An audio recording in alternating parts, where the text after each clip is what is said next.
You are listening to the Horse Radio Network, part of the Equine Network family. What a beautiful day for horses in the morning. You are listening to the #1 horse podcast in the world. Here's your entertaining look at the horse world and the people in it.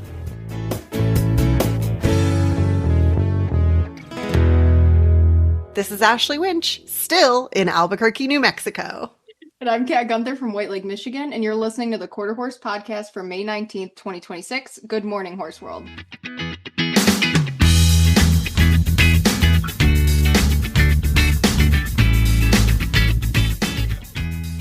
So we're recording this ahead of time because when this podcast drops, my entire life will be packed up and we hit the road to Montana May 20th. Oh, wow, that's coming up. Are you excited, nervous, a little of everything? Little of everything. We're actually taking a little pre-move vacation tomorrow to Sedona. So that we're recording on May 4th. So I'm excited to check out and enjoy Sedona and just like have one break before all hell breaks loose, which is moving with a toddler and 2 dogs thousands of miles away. At least you don't have horses to move. That would be an added nightmare. Yeah. There's one good thing. Well, have fun in Sedona. Have you ever been before? I have not. I've always wanted to go, and it's like a 6-hour drive. And so I'm just glad that Zach planned this vacation so we could go before we move, because I've always wanted to go. So I wonder if they have horseback riding out there. Like, they do. I looked. You're gonna make him go? Well, see, somebody has to stay with Levi, so we have to like take turns, and it's like a whole thing. But we'll see. I might sneak out and just go on a ride by myself and be like, "Oh, Mother's Day," as you should, because we can. Yes, as you should. Okay, so today's show is a little bit different than what we've done in the past. We put a call out for truly unique working quarter horses, not just your ranchers, not just your quarter horse circuit, like really unique jobs. Mm-hmm. And we found 2 super cool guests that we're so excited to introduce you guys to. Kat sits down with Justin Wheeler in California, where he does something crazy with his quarter horses. Oh, yeah. Ashley, can you ski? I can. I love skiing. You're from Michigan. I feel like you have to. I should be able to. This is a little bit of a look ahead for the listeners, but Justin will pull a skier behind his quarter horse, and he'll go into like the details of it all, but it's a whole event out west. And it's becoming very popular, and I hope to try it. I hope to try it. Oh yeah. I don't want to go fast. Like, I don't want to compete and be serious, but I think I could handle like trotting. Okay. I'd go on a sled. Would they pull me on a sled rather than skiing? Then you're just sitting there with your hot cocoa like a princess. I would love that. I could do the little queen wave as I go through the town. That's more my speed. Add a trot. I wouldn't want that horse to be galloping. I just want a nice little jog. Be on the sled. And then after Kat chats with Justin about everything skijoring, I sit down with Ashley of Knoxville, Tennessee. And big thanks to our listener, Rachel, for recommending Ashley.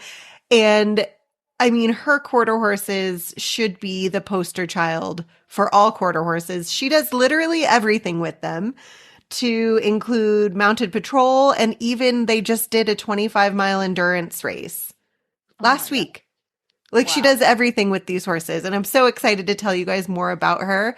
And, like, let's not delay. Let's just jump into this and have some fun. Let's go. This episode is brought to you by Farnham and Endure Gold Killer Fly and Mosquito Control, a new fly spray for horses. Discover fly protection redefined with Endure Gold, made to annihilate flies, ticks, and mosquitoes with brand new EPA-approved ingredients never before seen in equine care. Endure Gold is backed by science and built for hard work, delivering a fast knockdown and up to 14 days of fly protection. Add Endure Gold to your arsenal and upgrade your fly control rotation. Check our link in the show notes. Our first guest is Justin Wheeler, one of the owners of Wheeler Performance Horses, which is based out of California. At Wheeler Performance Horses, Justin and his wife Jen specialize in AQHA performance events and have trained multiple world and reserve world champions. They have also coached youth and amateur riders to win world titles, along with numerous Congress and NSBA World Show championships and top 10 finishes. Justin has found success with quarter horses in the show ring and on the ranch. Today we are going to learn about his experience with quarter horses with interesting jobs. So Justin, I guess to start, tell me a bit about your background with quarter horses. So I grew up in Northwest Colorado and was riding when I was plopped on a horse when I was straight like a couple days after coming home from the hospital. I love that. hang on one second. And then, so we started, my uncle used to put on a cattle drive, like a dude cattle drive deal. And so he would take cattle from Steamboat Springs, Colorado, and over to Walden and take a week. And he had a chuck wagon and everything. And we would push those cows up over the what they call Buffalo Pass. Mm-hmm. And these people from New York and stuff would fly in and do that. And me and my cousin and my brother, we were, I'd probably say 5 or 6, and we're riding along with that and doing that. And that was a pretty cool experience to kind of go back in time and do that. And it was pretty fun. Wow. So from day one, you were hooked to quarter horses. Yeah. My uncle and my dad's uncle and his dad all raised cutting horses, and were in the racehorse scene. They did a lot of chariot racing where I grew up. And so we did that. And my couple of my other relatives, they've all been in the quarter horse industry since it was formed. Oh, wow. Did you say chariot racing with quarter horses? Yep. Chariot racing. How did that work? It's pretty sane. It's pretty much like a 55-gallon drum cut in half with 2 bicycle tires on it. Mm-hmm. And then you run a quarter mile down a track. And it's usually in the wintertime and snow. Oh, wow. It's pretty insane. Wow. Is there like an association of people that do this? Is there like an established group? Yep. There's a world finals in Ogden, Utah. It's not as big as it used to be, but it's still a thing going on. But I love that. Just pivoting a little bit, you train performance horses, correct? Yes, I do. Yep. Okay. Can you tell us a little bit about that? Like about the operation, what classes you train horses for, etc.? We specialize in the performance all around. We have a few English horses, but mainly trail, Western riding, ranch riding, horsemanship, showmanship. Pretty much anything someone will pay us to do. There you go. So quarter horses are so versatile, right? How do you know if maybe a horse isn't suited for the show ring, but might be better off, chariot racing? Yeah.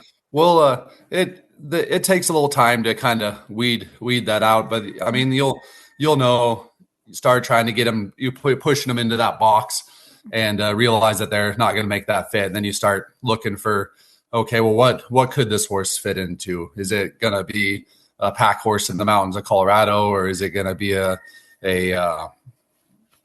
chariot racing horse, or like where is it best going to be suited? And sometimes finding that box that they do fit into takes a little bit of time, but it usually presents itself somehow. Gotcha. And what do you think it is about quarter horses that allow them to be so versatile and do so many different things?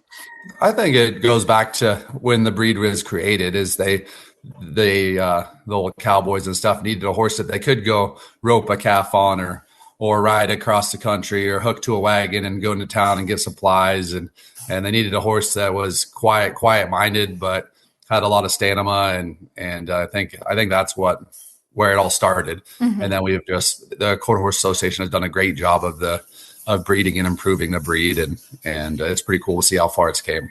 Oh, for sure. And what do you recommend for someone who maybe they have a quarter horse, they tried showing, the horse doesn't like showing, so they're like, what other interesting jobs can my quarter horse do? Where should they start looking? I think it depends on what they want to do. I mean, if they enjoy trail riding, like, okay, let's start taking this horse out on some beginner trails. I'm like, oh, is it spook it, a bird flying on the bushes, or is it? I mean, how well does it handle that? If it doesn't do that, okay, let's see.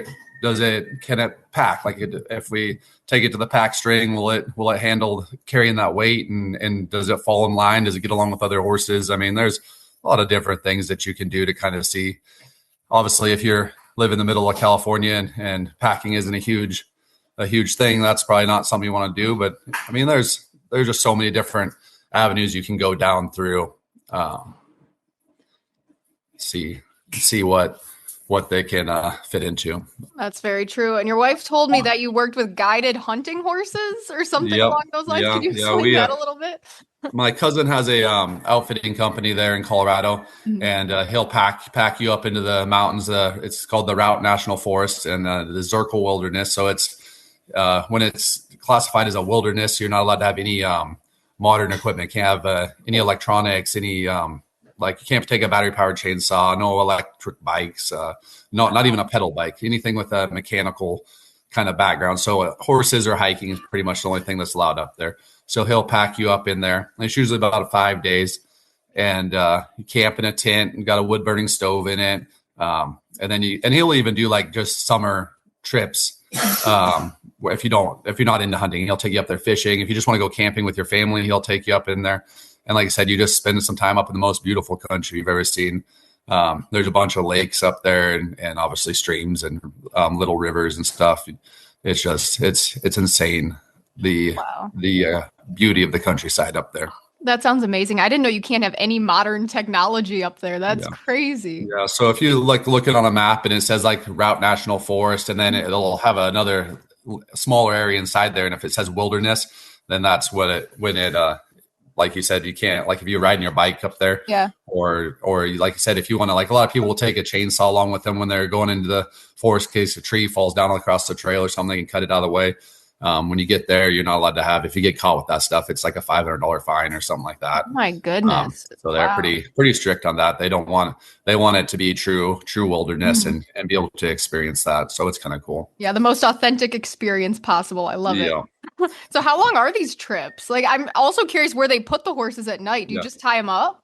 So that you can either hobble them and let them graze on the grass around camp. You can put them on a high line. So you'll take and stretch a cable or a rope across 2 trees, and then you can tie multiple horses along that. And then you can also picket them, which is by taking a long rope and tying it to a tree, and then they just kind of wander around. It takes some getting used to. Obviously, take a show horse out there and do that, and they're going to get tangled up and freak out. And next thing you know, you're going to hurt horse, rope burns all over and stuff like that. But these horses are used to it. They'll get out there and they'll kind of get twisted up, and you can see them just kind of stop and pick one foot up, move it out of the way. And again, it kind of goes back to that quarter horse breed, that how smart they are and get used to it. Same with hobbling them. You take a show horse and hobble it, they probably freak out, never know what's happened before. And those horses out there, they know how to hop along and just get to the water and drink out of the stream or eat the grass. And when you're up there for 5 days or so, if you're just going up there for fun, it's great. But like when he goes on his guided trips, he'll pack a bunch of horses up there with all the supplies and stuff, and then he'll leave saddle mounts for those people, but we'll bring all the other horses home, so you don't have to feed them, you don't have to care for them, because it's a process trying to walk them down to the stream if they're on the high line or if they're picketed. You got to take them down and water them. So I mean, it's a full-time job just in that aspect of it. Yeah, that sounds amazing. Now I want to go on one of these trips. It is pretty fun. I took my wife and my kid on it a couple years ago. My oldest daughter, I think she was 2 years old, and she rode on the saddle in front of me, and we went up there for 3 days. A place called the Lost Lakes, and there's 7 lakes within like a 30-minute ride of each other, and we camped up there and went and saw that, and it was pretty cool. Like my kid's out there sitting on a rock howling to the coyotes, and they're howling back to her, and we turn around and there's a deer licking the ash out of the fire pit behind us. And it's some things that most people will never get to experience, but it's one of those things that pictures don't even do justice when you bring them home and show them the pictures. Oh yeah, it sounds amazing. And another amazing thing your wife said to me is, she sent me a video of you, I think, pulling somebody on skis. Yep. So, in Steam, I mean, there are quite a few towns that do it, but the street, like the slalom events, or we call it winter carnival in the town that we grew up in. So my family and like 3 or 4 of the other families that were homesteaded there in Steamboat Springs started this in, I think, 1913 or 1918. I'm not exactly sure on the date, but they it's obviously Steamboat's a ski town. So obviously in the wintertime before electronics and everything, wasn't a lot to do. So the skiers and the ranchers were like, hey, let's get together and we'll pull you down the street and we'll make some different events. And so like there's like a ring and spear. So you have a stick and you try to spear these rings off as you get pulled down. And there's a slalom course and a donkey jump, different things like that. And so we'll take our horses, and nowadays they'll plow, or they'll bring in a bunch of snow, dump it on the main street, smooth it off, and then we'll get there and we'll do that all day long. In the afternoon, they'll plow all the snow off the side of the road, reopen the street, and then the next morning they do it all over again. And like I said, we'll pull skiers down those streets. This year, I took one of my invitation bred horses that didn't quite cut it as a show horse. It was an orphan. And then, of course, it's a trainer-owned horse, so we didn't get it started right away. It kind of fell behind, and I started kind of messing around with it and taking on trail rides and stuff. And I was like, this horse is actually pretty good, and roped off of it a little bit. When we catch our baby horses in the pasture, I'll go pony them up to the house on him. He's dog gentle, and like I can almost push the baby horses up into a corner and halter them from this horse, and kind of just keeps the experience a lot more tranquil for him. Mm-hmm. And then, like I said, lead him up there. But I took him back to Winter Carnival this year for the first time. And everyone's like, you can't, like, the horse never been in snow. He's never pulled a skier before. I'm like, yeah, but I've done everything that can simulate that. Like, he'll be fine. I took him out there. He didn't blink an eye at it. Like, he acted like he grew up in the snow, ran down that street, didn't slip once, didn't care about the skiers pulling behind him, the crowd yipping and hollering alongside of it. It's pretty insane how cool that you can take a horse that's never been in that environment and they settle right in. I mean, obviously not every horse is going to do that, but yeah. Oh yeah. My old show horse, he would have freaked out if he saw a skier even near him. But that sounds amazing. That's on my bucket list now. I want to see this in person.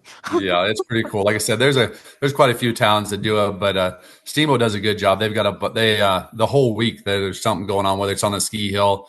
They have a deal where they call it the lighted man, and this guy skis down the ski hill with fireworks strapped to his back, and they're shooting off his back. And then they, like I said, the street events, and then there's a huge parade that then the last day they pull a bunch of different, like there's a bunch of draft horse hitches that they pull down the street and different things like that. It's kind of cool. Very cool. And now for our last question, we always ask the same thing. If you have any funny stories with your favorite quarter horse, this could be while you're skiing, it could be in the mountains, it could be at a horse show. Do you have one memory where you're like, yep, that's it?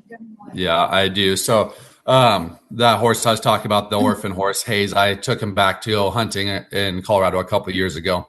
And my wife wasn't very enthused about this. I'm like, he'll be fine. Nothing will happen to him. So I take him up there, and I actually took one of my old youth kids and her soon-to-be husband. He's a game warden out here, and he was dreamed to go hunting in Colorado. So I'm like, come on, let's go. So we head up there, and we get to the camp, and I tie Hayes, is the horse's name, to the high line, and we're unpacking pack horses and setting everything up. And all of a sudden, the girl's like, her name's Taylor. She's like, hey, Justin, where's Hayes at? And I'm like, he's tied to the high line down there. And she's like, no, he's not. So I look down there, and his lead rope's there, but he's not there. And Taylor's like, your wife is going to kill you. And I'm like, where's your horse at? So I jump on her horse, and I start down the trail. I'm like, this sucks. Like, this horse has no idea. Like most horses that grow up or that we use multiple times there, they'll just go home. Like, it's no big deal. Like, they'll be back in the pen before we could ever get back there. So I wouldn't worry about it. But this horse, he's been up there one time before. He has no idea where home would be. Oh. So I started down the trail, and I'm like, shoot, I'm looking for tracks in the ground and stuff. And so I get to the first fork, and I'm like, I hope he went downhill. And so I start going down that trail, and I get to almost to the next fork, and he's headed back down the trail towards me. I'm pretty sure he got to that fork of the road. He's like, I have no idea where I'm going. I'm going back over here. It's like, this isn't safe anymore. I have to go back. Yeah. So he was headed back to camp. He's like, I don't know where home is, so I guess I better go back over here. So I caught him and brought him back to camp. And I was like, that would have been a fun story to tell my wife. Oh, yeah. She didn't kill you now. Yeah. Your horse won't get hurt, I promise. Yeah. Didn't lose the horse. That's good. Yeah. No, he survived. And then like I said, he settled right in and ended up taking that trip just in stride. And it was a cool experience to be able to take a horse. Again, never been to the mountains. And you're going up a goat trail with a straight drop off on one side and a straight cliff on the other side. And And you're like, I sure hope he keeps his feet underneath them. Oh my gosh. Well, he sounds like a very cool horse. He is. And it's just a testament to how versatile the quarter horse really is. For sure, 100%. Well, thank you so much, Justin. Where can our listeners find you? I'll attach some links in the comments, but we have a Facebook page, Wheeler Performance Horses. Jen and I both have Facebook pages, but I don't believe we have a website. So social media, Instagram or Facebook, Wheeler Performance Horses on both of them. So perfect. Probably the easiest way. Awesome. Well, thank you so much, Justin. Alrighty. Thank you. Joining me now, and you guys bear with us, this might get confusing because our guest is named Ashley Manning. And I have to say, what a great name, Ashley. I know, we've ruled the world. I know. It's just there's something about an Ashley. You know, we're always a good time. I've never met an Ashley who wasn't. Exactly. So, Ashley, I'm so excited. One of our listeners, Rachel, had connected us because I was on the hunt for quarter horses doing stuff that is really unique. And you have not one, but two that you have lots of fun with. So let's go ahead and start with focusing on the mounted patrol of it all. Tell me how you got into the mounted patrol work with your quarter horses. So back in 2020 is actually when I got my first horse, and that was a quarter horse. And so that's Blue. He is a Peppy Sand Badger bred horse. He's a bay. And he was really spooky when I got him. And I was new to horses. I wasn't sure, is this normal? How do I work through that? So I stumbled across the County Mounties, which is a local branch of a kind of a nationwide organization that was started out of North Carolina. I stumbled across them here locally in Tennessee and went to a couple of their training events. And they work a lot on desensitization, despooking a horse, getting them really familiar with items, tarps. They work up. So they start with tarps, pool noodles, work into fireworks, shooting a gun off of a horse, a bunch of different things like that. So I originally stumbled into that just to try to work through my boy's issues because I was like, I just want a really safe trail horse. Like, I don't want to have to worry about him jumping to birds in the, in the woods and deer and whatnot, and so that's how I stumbled into it. So that was back in 2022. And from there, after I had started that, about 6 months into it, they started talking about going up to the Kentucky Horse Park and competing against a bunch of mounted police officers. And I was like, well, wait a minute. I like to compete. That sounds fun. So Blue and I had about 2 weeks of prep time to get to go to this event. And it was a huge learning experience. They have about 150 horses that come from all over, including Canada. No kidding. All these mounted units come together. They work on training for the first couple of days, and then they actually do 3 different types of competitions. And they do one that's a individual obstacle, a team obstacle, so you're with one other partner having to do teamwork on horseback, and then they have a speed obstacle round. So we attended that, and I've gone to that every single year since then. That's held in September, and it is open to the public if people wanted to come out and just watch. I know they do a clinic for the public on Saturday, and you don't have to be affiliated with any organization. That is an option to attend. So. And what type of competition do you do, or do you participate in all of those categories? So I participate in all those categories, and it's not a competition in the fact that it's intense and you have to have certain gear and you have to. Yeah. It's much more cop style, if you want to put it that way. So everyone's very welcoming. Everyone's very supportive. But it's a lot of just obstacle work and getting your horse to, work with you as a team. So prior to that, I had done ranch versatility shows with him. So, he's familiar with doing cow work and obstacles, but they were, like what you'd find out on a trail, a bridge or, whatnot. So these, we're talking about trash cans with Halloween rats in them that are moving. You've got bubble machines. You're talking like stuff you're never going to see that on the trail, but you might see that in parade work. So a lot of these mounted police horses have to be able to go into the parades. So that kind of trickled into the following February. So that was September. So the following February, they all go down with the county mounties. They all go down to Mobile, Alabama, and work alongside the police officers. You get sworn in as a civilian mounted patrol to go into actual streets and work all the Mardi Gras parades. So, wow. Yep. So you're suited up in Kevlar, you have a whistle. You have no gun, you have a whistle, and you go side by side, boot to boot with these mounted police officers, and you're pushing crowds of people and you're controlling people on the streets during all the parades in Mardi Gras. So was there any I mean, do you have a story from that, or was everybody like pretty well behaved? Or I mean, I could see that getting kind of dodgy, you know? Yeah. So I did not go this year because I had conflicting things going on. But last year when we went, it got a little sketchy. We had 13 horses boot to boot across a 2-lane road, and we were pushing about 20,000 people to clear this road after Holy all the parades were smokes. done. Wow. And you're walking through broken glass bottles, walking over scooters that were abandoned. We had a wheelchair, like an automated wheelchair that was sitting there that I had to have people move out of the way. Oh my gosh. I ended up being on the far side along the people. And in the middle of doing this, you're half halting and you're moving along as a row, getting people, you can't let anyone get between you. So you're pushing like you're pushing cattle. Right. You're pushing people forward and hoping that they don't close in behind you, because that's a really dangerous situation. Yeah. And behind us, they had a row of motorcycles and then a row of street sweepers. And so they were trying to keep that open so that way all the traffic could start flowing through the city again. Mm-hmm. And at that moment, this man decides to put his 18-month-old baby on my horse's neck and said, "She's always wanted a pony ride."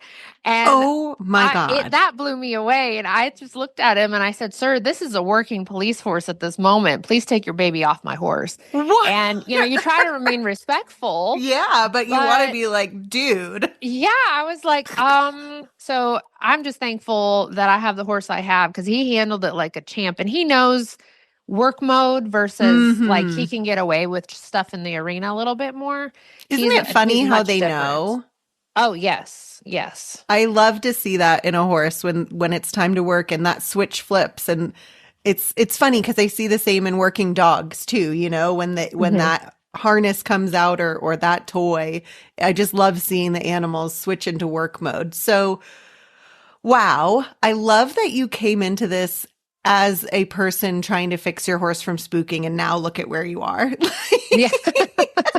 I love that. And I think that speaks a lot to your horsemanship. So good on you for, troubleshooting this and finding something you really love to do. So you also, when you're not, controlling crowds, you also partake in Civil War reenactments with your horses. So I have to assume they are gun-proof, cannon-proof, all the things. Tell me a bit about that. So that I stumbled into. I actually met a girl who's done it for at least a decade. And she had told me back in, I guess it was about 2022 as well, that she's you like, had a busy 2022. I really did. She kind of opened the whole gateway to it. And she said, "Hey, have you ever considered doing a Civil War reenactment?" And I was like, "No, what is that?" And she's like, "Well, let me tell you what. Have you ever been on a gaited horse?" I was like, "No." She goes, "Okay, come experience one." She goes, "We have a horse that you can ride that's already trained for it, so you don't have to focus on the horse part." Mm-hmm. And she said, "Show up with your toothbrush and your underwear, and we will outfit you for an entire weekend." And of course, I'm going to jump all over that. Yeah, rock and roll. Not knowing what I'm getting myself into. Well, it turned out it was the Battle of Chickamauga, which was one of the biggest national events that we hold here in Tennessee area. And I rode with the 5th Georgia Cavalry. And I got on this horse I'd never been on, and we went out in the dark. We had to, you're in a McClellan, a real Civil War saddle. Yeah. So you're in a whole different gear, and you're having to learn how to tack that horse up with that gear in the dark. And I put all that on him, and I got out, and I'm wearing these wool pants and boots and wool coat, and of course you're sweating. Oh gosh, and you have a saber sword on one side, you've got a pistol in your right hip, and you go out and I had no idea what I was getting myself into. And when you crest that hill and the sun is rising and you see the smoke from the cannons and you see all the infantry, I mean, there was a couple thousand people on the ground just doing the infantry work.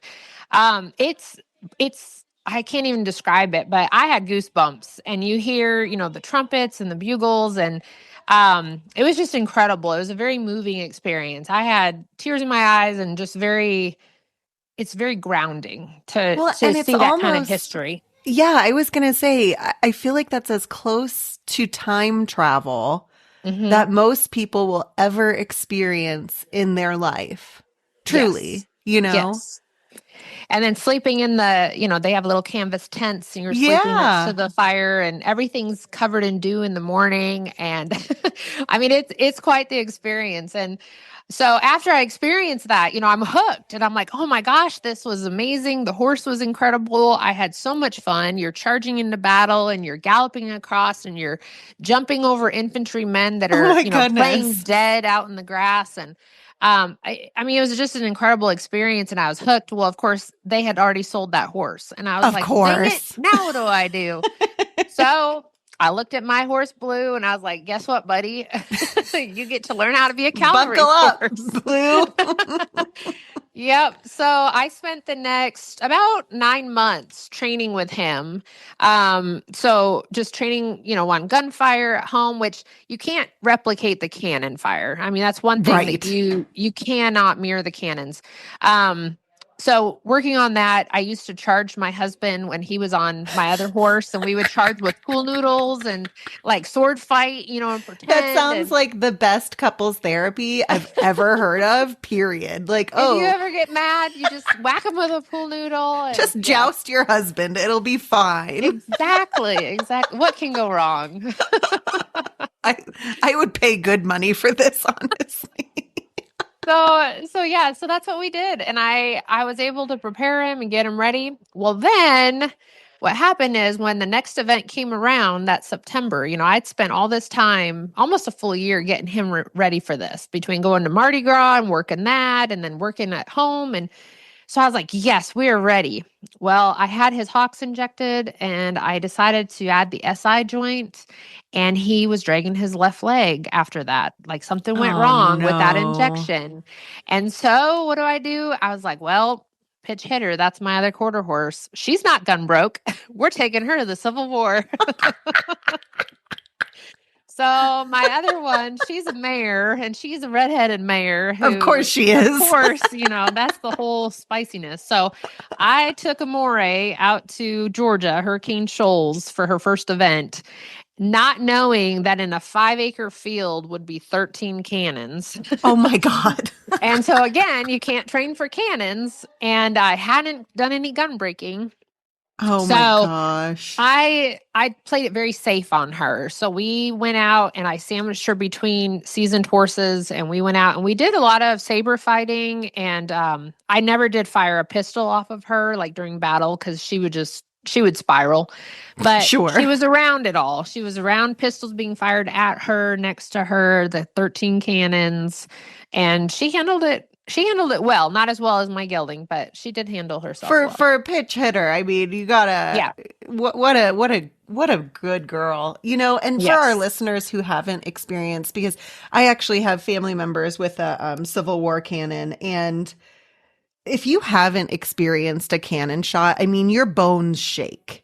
This is not just a boom that you hear. This is a full body ground shaking. I mean, it's a huge noise, and for a along horse with the cloud of smoke, exactly, that travels, the audio, the visual, the smell, right? Like, it's huge, and for you to just throw your poor mare in there, like, God bless her. Only a quarter horse. I'm gonna say it.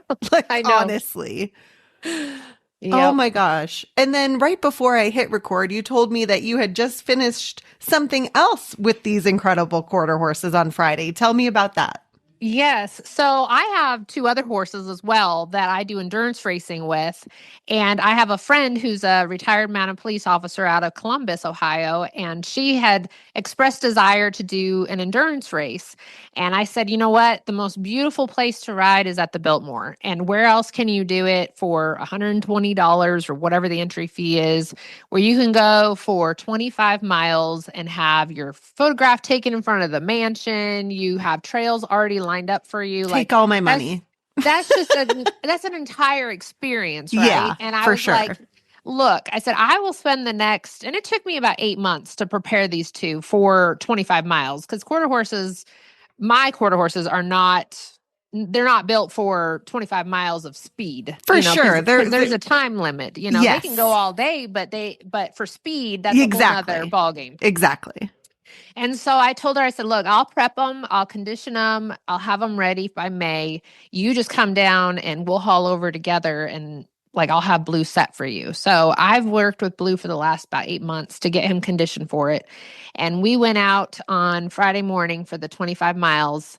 And at first we were like, well, we won't be competitive with it. We'll just have fun. So that first 16-mile loop, we were taking videos and pictures. And I mean, the scenery was amazing. It was a sunny 70-degree day. I mean, it was perfect. Awesome. And then the second loop, we came in for our vet check because you have a mandatory vet check and you have a 50-minute hold. And we start calculating the time. And I was like, oh, crap.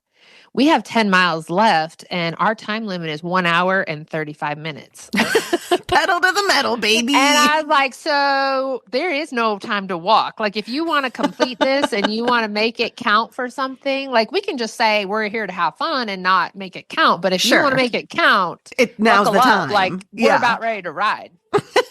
And she goes, I want to make it count. And I'm like, okay, that's all I need to know. And we took off, we trotted, loped. I mean, she's like, that was such a blur. She goes, I don't remember anything of the last 10 miles. So we hustled that last loop and we got in with 3 minutes to spare and ended up vetting in, and both horses were vetted in well, happy, healthy, and we completed. So 25 miles, they both completed that on Friday. I mean, talk about a true all-around pair. Really? Is there anything you can't do with these horses? Jumping. So I had broke my leg. I ended up with a complete ACL, MCL with a tibial plateau fracture 6 months into owning Blue. Yeah, I was wanting to do fox hunting and I was starting to jump. And of course I was jumping in an all-purpose saddle, wrong equipment. Now I know hey, it's worth it to spend the money on the right equipment. And I ended up having 6 months on crutches with surgery. So that set me back. Oh, man. So I won't do that and I won't do trick riding. But I will try just about anything else. You gotta leave some space for somebody to have, competition there. You can't be perfect at everything. Yeah, I try. Well, thank you so much for coming on the show today, Ashley. This has been awesome. And you keep on being a badass with your quarter horses. Before we wrap, actually, I forgot. We ask our guests the same question at the end of any interview. And it is quite possibly the toughest question we ask here. And that is, would you share a funny story with one of your quarter horses? It can be from the competition ring, something funny that they do in the barn when you're feeding, just your funny little quarter horse quirk. So with my quarter horses, actually, both of them have started doing this. When I do a lot of events where I'm camping, because between the Civil War and the endurance, they're right there at my trailer. So we just run an electro braid fence around. So they're right there at my window. And they both, it's funny because Amore, she did it this weekend for the first time. But they both come to my window of my trailer in the morning and they'll lift their upper lip and be smiling in the window. And I don't know why. I don't know if they're looking at themselves. It's almost like they're looking is there something in my teeth?